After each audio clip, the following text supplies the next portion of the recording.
الحمد للہ رب العالمین والصلاة والسلام علی سید الانبیاء والمرسلین اما بعد فاعوذ باللہ من الشیطان الرجیم بسم اللہ الرحمن الرحیم وَاضْرِبْ لَهُمْ اور ان کے لیے بیان کرے مثلا مثال رجلین دو آدمیوں کی، دو مردوں کی جو ہے وہ مثال بیان کریں. جعلنا لأحدہما جنتین من اعناب وحففناہما بنخل وجعلنا بینہما زرعا، کہ ان میں سے ایک کو اللہ تعالیٰ فرماتے ہیں ہم نے دو باغ عطا فرمائے، دو باغات. کس کے؟ اعناب، انگوروں کے. وحففناہما بنخل، نخل کہتے ہیں کھجور کے درخت، اور کھجوروں کے درختوں سے انہیں ڈھانپ دیا. یہ اللہ تعالیٰ اس باغ کی صفات بیان فرما رہا تھا. وہ باغ کس قسم کا ہے کہ ہم نے ان باغوں کو جو دو عطا فرمائے، یعنی ان کو گھیرا ہوا ہے کنہوں نے؟ کھجوروں کے درختوں نے. وَجَعَلْنَا بَيْنَهُمَا زَرْعًا، اور ان باغوں کے اندر ایسی زمین بھی ہے جس میں زراعت کی جا سکتی ہے، کھیتی باڑی، دوسری فصلیں بھی اگائی جا سکتی ہیں. یہ اللہ تعالیٰ یہ مثال ایک بیان فرما رہا ہے دو مردوں کی. اس کے شان نزول میں حضرت عبداللہ ابن عباس رضی اللہ تعالی عنہ وہ فرماتے ہیں کہ بنی اسرائیل کے دو شخص تھے جنہیں اپنے والد کی طرف سے بہت کثیر مال ملا تھا، بہت زیادہ کثیر رقم ملی، مال ملا، دولت ملی اس کی وراثت سے.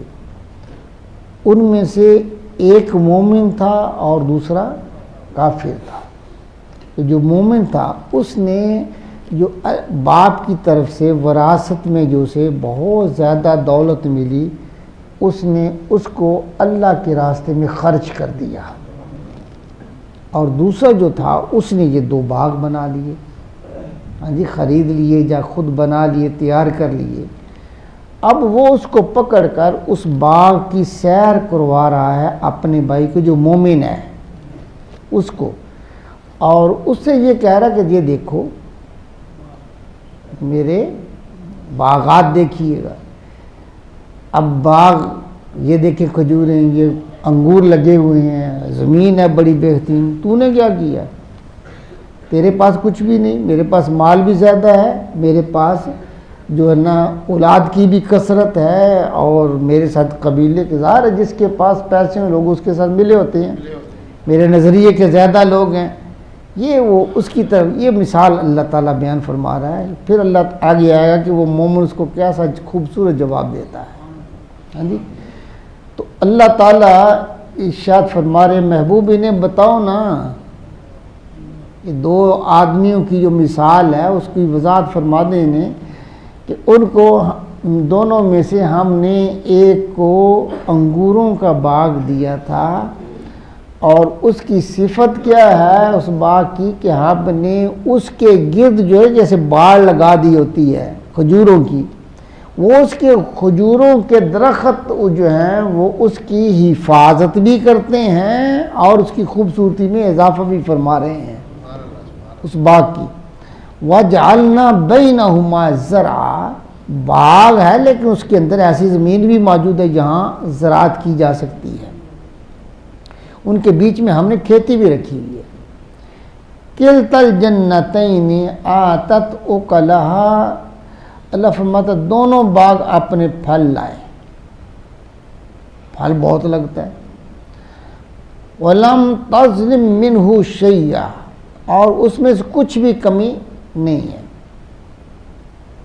وَفَجَّرْنَا خِلَالَهُمَا نَهْرًا, اللہ فرماتا ہے ہم نے ان باغوں کے درمیان میں سے نہریں بھی چلائی ہیں. یعنی پانی لگانے کے لیے بھی خوبصورت انتظام ہے.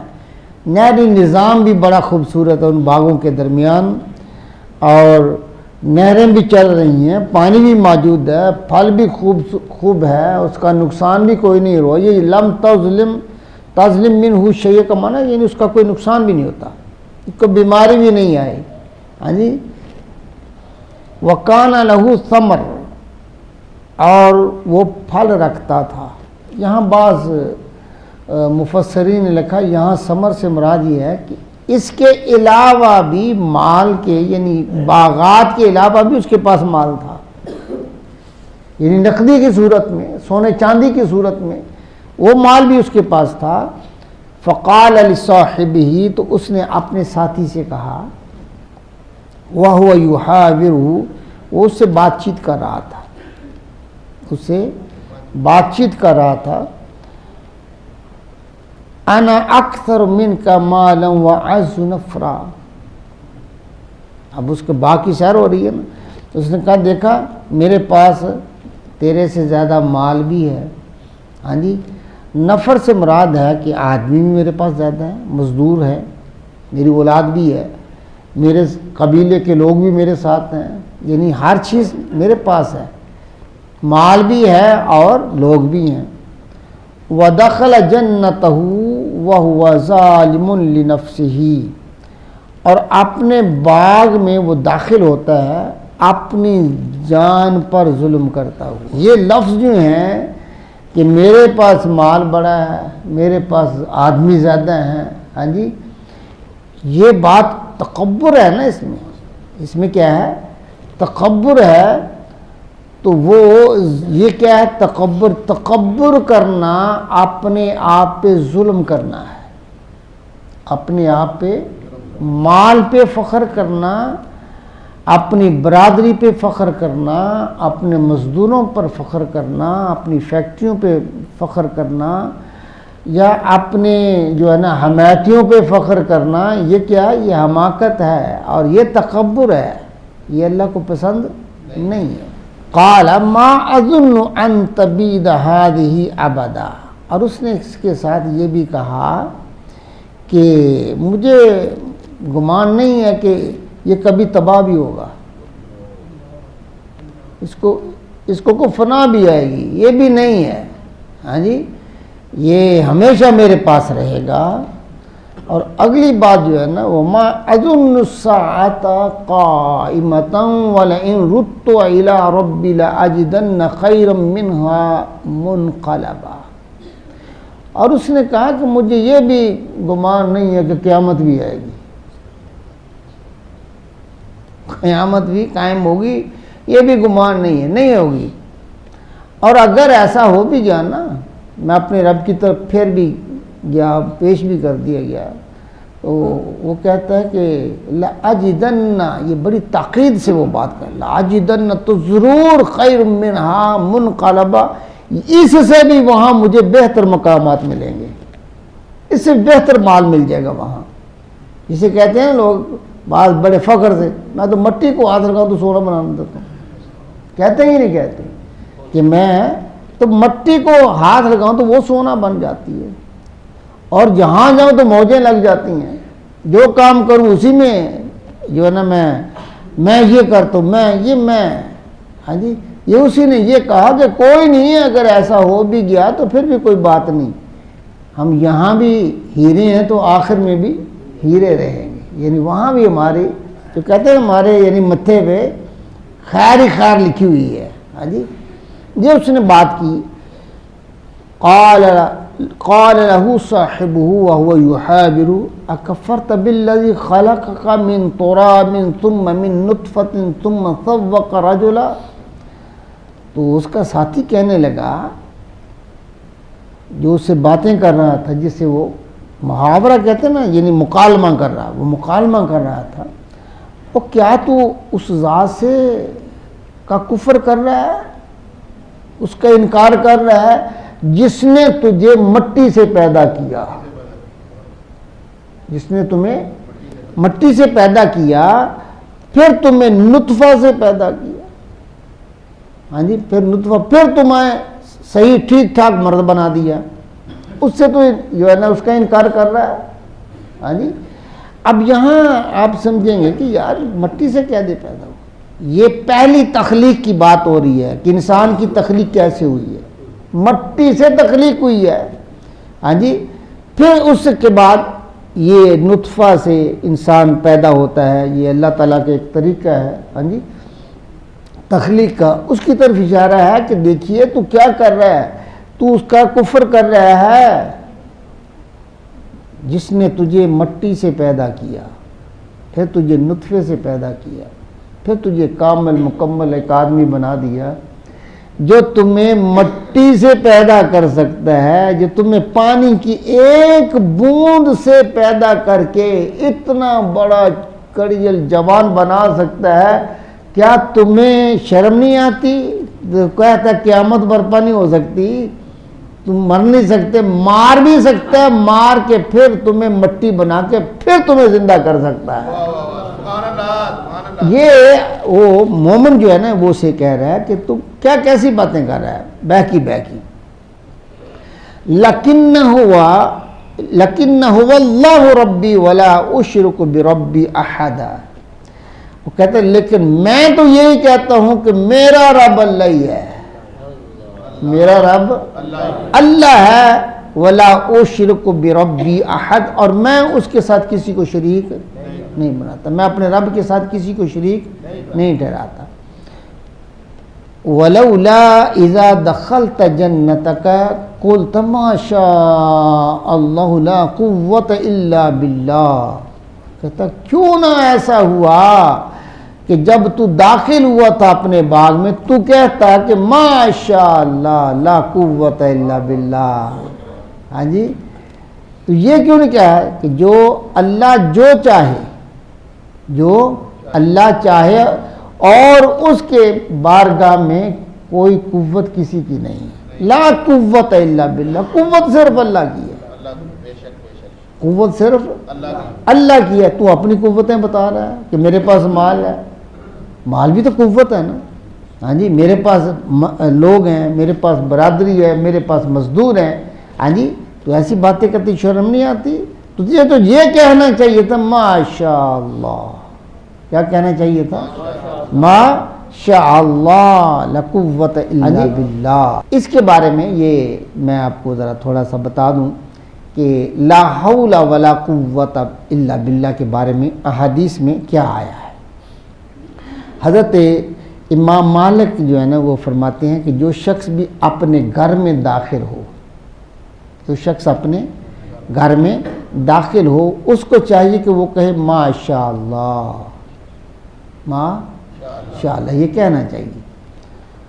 وہاں پھر منوع کے دروازے پر، یہ تابعی ہیں بڑے معروف، ان کے دروازے پر لکھا ہوا تھا ماشاء اللہ لا قوت الا باللہ، ہاں جی۔ حضرت ابو موسیٰ رضی اللہ تعالیٰ بیان کرتے کہ ہم نبی کریم علیہ الصلوۃ والسلام کے ساتھ ایک سفر میں تھے، ہم جب کسی بلندی پر اوپر چڑھتے تو اللہ اکبر کہتے، تو نبی کریم علیہ الصلوۃ والسلام نے فرمایا لوگو اپنے نفسوں کے ساتھ نرمی کرو، تم کسی بہرے کو نہیں پکار رہے، کسی بہرے کو نہیں پکار رہے، کسی غائب کو بھی نہیں پکار رہے، لیکن تم سننے والے دیکھنے والے کو پکار رہے ہو، تمہارا رب سنتا بھی ہے دیکھتا بھی ہے۔ پھر آپ میرے پاس آئے اور میں دل میں پڑھ رہا تھا کیا لا حول ولا قوت الا باللہ، آپ فرماتے ہیں کہ میں دل میں یہ پڑھ رہا تھا، آپ نے فرمایا عبداللہ بن قیس کہو لا حول ولا قوت الا باللہ۔ گناہوں سے پھرنا اور نیکیوں کی طاقت اللہ کی مدد کے بغیر نہیں ہوتی، کہ بندہ گناہوں سے بچ جائے اور نیکیوں کی طرف آ جائے، تو وہ فرماتے ہیں حضور نے فرمایا یہ اللہ کی مدد کے بغیر ایسا ممکن نہیں ہے. اور یہ کلمہ جنت کے خزانوں میں سے ایک خزانہ ہے. لا حول ولا قوت الا باللہ. یہ جنت کے خزانوں میں سے ایک خزانہ ہے. یا آپ نے یہ فرمایا تم کو جنت کے خزانوں میں سے ایک خزانے کی رہنمائی نہ کروں؟ اور وہ خزانہ یہ کلمہ ہے لا حول ولا قوت الا باللہ. اور یہ جو لفظ ہم پڑھے ہیں یہاں ماشاء اللہ قوت الا باللہ، اس کے بارے میں احادیث میں آتا ہے. حضرت انس بن مالک رضی اللہ تعالیٰ بیان کرتے ہیں کہ رسول اللہ صلی اللہ علیہ وسلم نے فرمایا جس شخص نے کسی چیز کو دیکھا اور اس کو وہ لگی بڑی اچھی، بڑی خوبصورت لگی، ہاں جی، اس کے دل کو بھا گئی، تو وہ اب کیا کرے؟ وہ اس کو اچھی لگی، اس نے کہا ماشاء اللہ قوت الا باللہ. اگر یہ لفظ کہہ دیے ہیں تو حضور نے ارشاد فرمایا اس کو نقصان نہیں ہوگا. کوئی چیز دیکھے نا خوبصورت تو کیا کہیں؟ ماشاء اللہ قوت لا حول ولا قوت الا باللہ. یہ بات کہیں تو جسے آپ کہتے ہیں نظر لگ جاتی ہے تو پھر اس کو نظر نہیں لگے گی. آپ کو کوئی خوبصورت بچہ ملا ہے کہ ہاں جی کوئی عزیز آ گیا، بچہ دیکھتے ہیں آپ کہتے ہیں وہ آپ ہی بڑا سونا ہے، لیکن کیا کہیں پہلے ماشاء اللہ لا حول ولا قوت الا باللہ. یہ بات کہیں گے تو پھر نظر نہیں لگے گی. تو یہ اس کی برکات ہیں. اور آگے ارشاد فرمایا ان ترنی انا اقل منک مالا و ولدا. اور اگر تو مجھے دیکھ رہا ہے کہ میرے پاس مال بھی کم ہے اور میرے پاس اولاد بھی کم ہے، تیرا یہ نظریہ ہے نا.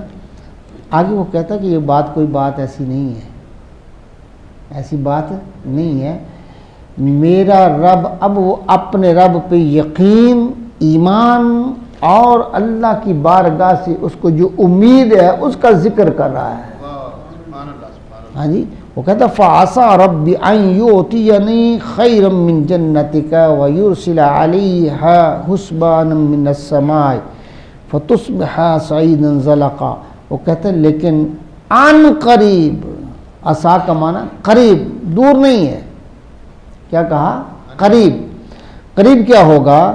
وہ کہتے ہیں کہ میرا رب مجھے عطا فرمائے گا خیر من جنتک، تیرے باغ سے بھی سونا باغ عطا فرمائے گا. خیر کا معنی بہتر، تیرے باغ سے بھی اچھا دے گا.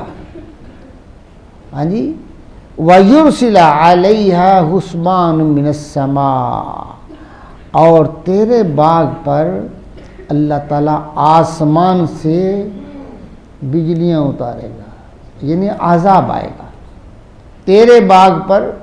یہ وہ کیوں کہہ رہا ہے کہ یہ تیرے لفظ جو ہیں یہ عذاب کو دعوت دینے والے ہیں.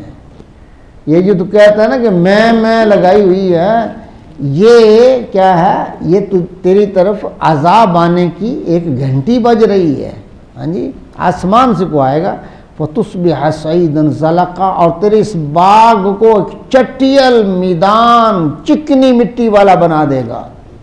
اب یہاں یہ چکنی مٹی جو کہا نا کہ چکنی مٹی جو ہے نا اس پہ کوئی چیز اگتی نہیں ہے، اس پہ فصل اگتی، نہ درخت ہوتا ہے نہ کوئی فصل ہوتی ہے، چکنی مٹی، اور اس پہ سے پیر پھسلتے ہیں. وہ کہتے ہیں کہ یہ زرخیز زمین جو ہے نا جس پہ تو بڑا فخر کر رہا ہے، باغ بھی ہیں، ہاں جی، انگور بھی ہیں، درخت بھی ہیں، اور اس کے جو ہے نا وہ کھجوروں کے باغات بھی ہیں، سب کچھ ہے، اور تو کھیتی بھی اگاتا ہے. اللہ اگر چاہے تو ہو سکتا ہے ایسا عذاب آئے کہ یہ زمین جو ہے یہ چٹیل میدان بن جائے، یعنی یہ بالکل ختم ہو جائے، تباہ و برباد ہو جائے. ہاں جی، اور یصبح ماؤہا غورا فلن تستطیع لہ طلبا. وہ کہتے ہیں یہ جو تیرے دریا چل رہے ہیں درمیان میں سے نہریں چل رہی ہیں، یا پھر یہ ہوگا کہ یہ پانی جو ہے نا یہ زمین پی جائے گی، یہ زمین پانی پی جائے گی. یصبح ماؤہا غورا فلن تستطیعوا له، پھر تم اس کو نکال نہیں سکو گے. ایسا معاملہ بھی ہو سکتا ہے، باغ بھی تباہ ہو سکتا ہے اور پھر تمہارا پانی جو ہے یہ بھی زمین میں چلا جائے گا تو پھر تم اس کو طلب نہیں کر سکتے. وَأُحِيطَ بِثَمَرِهِ فَأَصْبَحَ يُقَلِّبُ كَفَّيْهِ عَلَى مَا أَنفَقَ فِيهَا وَهِيَ خَاوِيَةٌ عَلَى عَرُوشِهَا، اور پھر جس کا اس نے ذکر کتنے ایسے ہو جائے گا تیرے باغ کے ساتھ، اللہ تعالیٰ نے ویسے ہی فرما دیا. اب اس پہ عذاب آ گیا، اب اس کے جو ثمرات ہیں، پھل جو ہیں، ان کو گیر لیا. ہاں جی، اور پھر جب وہ سب کچھ تباہ ہو گیا تو پھر وہ اپنا ہاتھ ملنے لگا. یہ ایک محاوری ہے نا، بندہ پریشان ہو تو ایسے کرتا ہے نا، ہاتھ ملتا ہے، یعنی وہ ہاتھ ملتے رہ گیا اس کے اندر جو اس نے اس میں خرچ بھی کیا تھا. ظاہر ہے جب فصل بوئی جائے تو خرچ تو ہوتا ہے، مزدوری بھی ہوتی ہے. ہاں جی، اس پہ حل بھی چلایا ہوگا، اس کی جو ہے نا کتنا خرچ آ جاتا ہے فصل پر. اور میں وہ جو اس نے خرچ کیا تھا اس پہ افسوس کر رہا تھا، اس پہ وَهِيَ خَاوِيَةٌ عَلَى عَرُوشِهَا، اور اس کی جو باغ کے اندر جو بیلیں تھی نا، وہ ان کے چھپر ہوتے ہیں نا بنائے ہوئے، جو انگور کی بیلیں اگر آپ نے دیکھی ہیں تو اس کو سنبھالنے کے لیے چھپر بنائے ہوتے ہیں، تو وہ چھپروں سمیت ہی بیلیں نیچے تباہ ہو برباد ہو کے رہ گیا.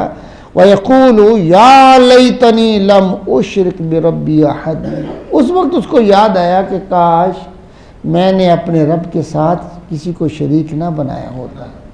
پھر یاد آیا کہ ایسے میں نہ کرتا.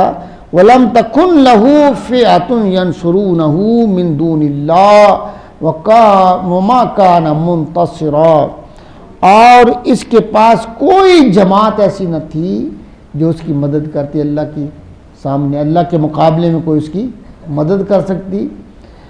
اور وَمَا كَانَ مُنْتَصِرًا، اور وہ بدلہ لینے کے قابل بھی نہیں تھا. کس سے لیتا؟ کیوں جی، جب آفت آتی ہے تو اس کس سے بدلہ لینا ہوتا ہے؟ تباہ و برباد. هُنَالِكَ الْوَلَایَةُ لِلَّهِ الْحَقِّ، فرمایا یہ ہے اللہ کا قبضہ، اللہ کی ولایت، اللہ کا اختیار. یہ ہے اللہ کا اختیار. دینے پہ آ جائے تو بے بہا عطا فرما دیتا ہے، اگر ختم کرنے پہ آ جائے تو ایک سیکنڈ نہیں لگاتا، تباہ و برباد کر کے رکھ دیتا. ہاں جی، اس پہ اپنے مال پر، اولاد پر، ہاں جی اپنے کاروبار پر فخر کرنا یا اس پر گھمنڈ کرنا، ہاں جی اس پر اترانا، تکبر کرنا، یہ تو یہ حماقت والی بات ہے. دیا اسی نہیں ہے، جتنا دیا اتنا جھک جاؤ، اتنا جھک جاؤ. اگر ایسا کرو گے تو یہ اللہ کی ولایت دیکھ کر نا. ہاں جی، فرمایا ہوا خیر ثواب و خیر عقبا، اس کا ثواب سب سے بہتر ہے اور اسے ماننے کا انجام بھی سب سے بہتر ہے. اس کو ماننے کا انجام بھی، جو مانے گا اس کا انجام بھی بہتر ہے. جو مانے گا اس کا اللہ تعالیٰ اس کو ثواب بھی بہتر عطا فرماتا ہے. اور اللہ کی بارگاہ میں عاجز رہنا چاہیے، کبھی اس کی بارگاہ میں تکبر نہیں کرنا چاہیے. اور مومن کے لیے اس کی شان یہی ہے، جو کچھ اس کے پاس ہوتا ہے وہ سمجھتا ہے میرے رب نے عطا فرمایا، بس اس میں میرا کوئی لین دین نہیں ہے، اس میں میری کوئی طاقت قوت نہیں ہے. یہ بھی طاقتوں قوتوں کا مالک وہی ہے، وہی دینے والا ہے. اور ہر وقت اس کا شکر ادا کرتا رہے. اور اس مال کے لیے اس کا صحیح شکر کیا ہے، اور اللہ کا شکر کیسے ادا کیا کہ یہاں اس نے کہا ہے وہاں خرچ کرو، یہاں سے اس نے روکا ہے وہاں خرچ بولو نہ کرو. اگر آپ اس کو غلط راستے پہ خرچ کریں گے تو یہ کفران ہوگا نعمت کا، یہ کفران نعمت ہوگا. اگر اچھی جگہ استعمال کریں گے تو یہ اس کا شکر ہوگا. پیسہ نا، ہاں جی یہ جو بھی دولت ہے اگر آپ کسی کنجریوں کو پر لوٹا دیں گے تو یہ شکر ہو رہا ہے. کیوں جی؟ کیا اس نے کہا ہے کہ یہاں سے خرچ کرو؟ اگر وہی آپ کسی غریب فقیر یا کسی یتیم کے لیے اس کے گھر میں اتنے پیسے دے دیں گے تو بتائیں یہ شکر ہوا یا نہیں ہوا؟ ہاں جی؟ تو نعمت تب قائم رہتی ہے جب تک اس کا شکر ادا کرتے رہو، جب تک لئن شکرتم لازیدنکم، اللہ فرماتا شکر کرتے چلے جاؤ میں بڑھاتا چلا جاؤں گا، میں بڑھاتا چلا جاؤں گا۔ لیکن اگر کفران کرو گے تو پھر کیا ہے؟ ان عذابی لشدید، پھر میرا عذاب بھی بہت شدید ہے۔ اللہ تعالیٰ سے دعا ہے اللہ تعالیٰ ہم سب کو اپنے شکر کی توفیق عطا فرمائے۔ وآخر دعوانا الحمدللہ۔